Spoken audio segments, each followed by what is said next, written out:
सुप्रभात बच्चों। बेटा आज मैं आपको ग्रामर का फर्स्ट चैप्टर करवाने जा रही हूँ। हमारी ग्रामर की बुक है पुष्पांजलि और उसका फर्स्ट चैप्टर है भाषा, लिपि और व्याकरण। तो आज हम इसको समझेंगे, भाषा, लिपि और व्याकरण। तो सबसे पहले भाषा की परिभाषा को समझिए। भाषा भाषा अभिव्यक्ति का वह साधन है जिसके द्वारा हम अपने विचारों को दूसरों तक पहुंचाते हैं और दूसरों के विचारों को समझ सकते हैं। इसका मतलब कि भाषा हमारे विचारों के आदान प्रदान का एक साधन है अथवा माध्यम है जिसके द्वारा हम अपने विचारों की अभिव्यक्ति कर पाते हैं। अभिव्यक्ति करना मतलब व्यक्त कर पाना। तो इसका मतलब हमें क्लियर हुआ कि भाषा वह साधन है, वह माध्यम है जिसके द्वारा हम अपने विचारों को दूसरों तक पहुंचा सकते हैं और दूसरों के विचारों को समझ सकते हैं। अब भाषा के दो रूप हैं, कौन कौन से? तो पहले आपको समझना होगा, एक है प्रयोग के आधार पर और दूसरा है व्यवहार के आधार पर। तो प्रयोग के आधार पर जो भाषा के रूप बताए गए हैं वो ये तीन हैं: मौखिक भाषा, लिखित भाषा और सांकेतिक भाषा। मौखिक भाषा भाव अथवा विचारों को बोलकर प्रकट करना तथा सुनकर समझना भाषा का मौखिक रूप कहलाता है। मौखिक रूप क्या है बेटा? जैसे कि हमने कुछ बोला और दूसरे व्यक्ति ने हमारी बात को सुना, तो वो क्या है? भाषा का मौखिक रूप। जैसे बातचीत करना, भाषण देना, रेडियो, टेलीफोन, अर्थात जहां हम सुनकर किसी की बातों को, किसी के विचारों को समझ पा रहे हैं, तो वो कौन सा है? भाषा का मौखिक भाषा। लिखित भाषा भाव अथवा विचारों को लिखकर प्रकट करना तथा पढ़कर समझना भाषा का लिखित रूप कहलाता है। अर्थात जब हम किसी को लिखकर अपने विचारों को बता पाते हैं और कोई व्यक्ति चीज को, किसी भी बात को पढ़कर समझ पा रहा है, तो वो कौन सा है? भाषा का लिखित रूप कहलाता है। सांकेतिक भाषा भावों अथवा विचारों को संकेतों के माध्यम से समझाना सांकेतिक भाषा भाषा का सांकेतिक रूप कहलाता है। अर्थात संकेत के माध्यम से जब हम किसी की बात को समझ पाते हैं। जैसे आपने देखा होगा, सड़क पर ट्रैफिक हवलदार जैसे खड़ा होता है तो वो किस तरह से संकेतों के माध्यम से डायरेक्शन को क्लियर कर रहा होता है, तो वो क्या है? हमारी सांकेतिक भाषा। तो ये क्या हमने किया? प्रयोग के आधार पर। अब सेकंड क्या है? व्यवहार के अनुसार। मातृभाषा, इसमें देखिए कौन कौन से हैं? मातृभाषा है, राष्ट्रभाषा है, राजभाषा है और अंतर्राष्ट्रीय भाषा है और मानक भाषा है। ये सब व्यवहार के अनुसार है। मातृभाषा जिस भाषा को व्यक्ति अपनी बाल्यावस्था से, यानी कि बचपन से ही अपनी माता से सीखता है, यानी कि अपने घर परिवार के लोगों से सीखता है, वही उसकी क्या कहलाती है? मातृभाषा। सेकंड, राष्ट्रभाषा वह भाषा जो किसी देश के लिए प्रतीक भाषा के रूप में प्रयुक्त होती है।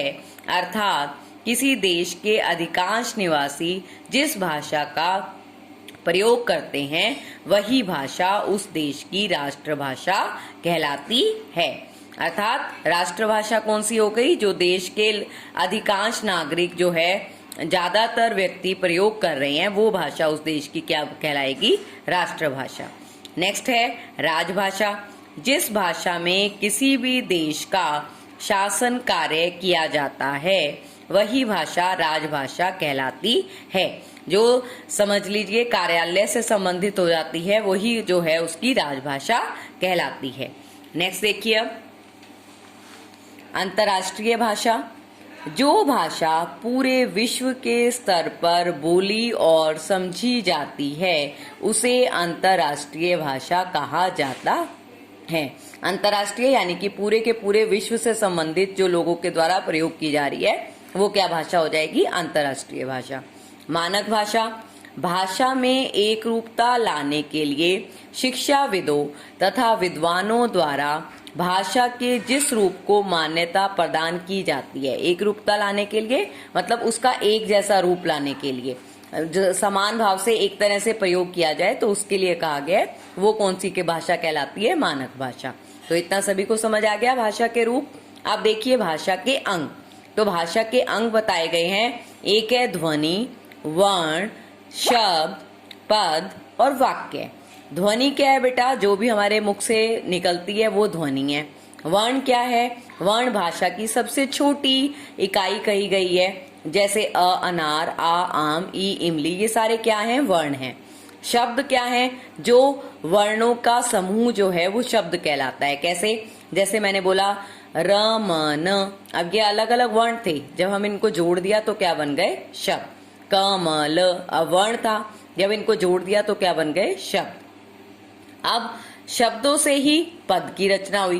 पद में क्या आ जाएगा, पद वो है जो कि वाक्य में प्रयोग किए जाते हैं ऐसे शब्द। यानी कि शब्द तो अपने आप में जैसे रमन है, अमन है, कमल है, ये सब शब्द हैं, लेकिन जब उनका वाक्य में प्रयोग कर दिया गया तो वो क्या बन जाता है, पद। और वाक्य क्या है, वाक्य है जो कि अपने आप में शब्दों का सार्थक समूह है।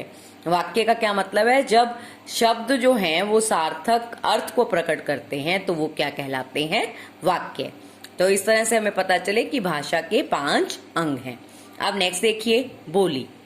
भाषा का क्षेत्रीय व अल्प विकसित रूप जिसका प्रयोग सीमित क्षेत्र में होता है बोली कहलाता है। क्या मतलब, जैसे कि कोई भी उसका क्षेत्र जो है लिमिटेड सा है, मतलब एक पर्टिकुलर क्षेत्र में बोली जाती है। जैसे राजस्थान की भाषा है राजस्थानी, हरियाणा की कौन सी है बेटा, हरियाणवी।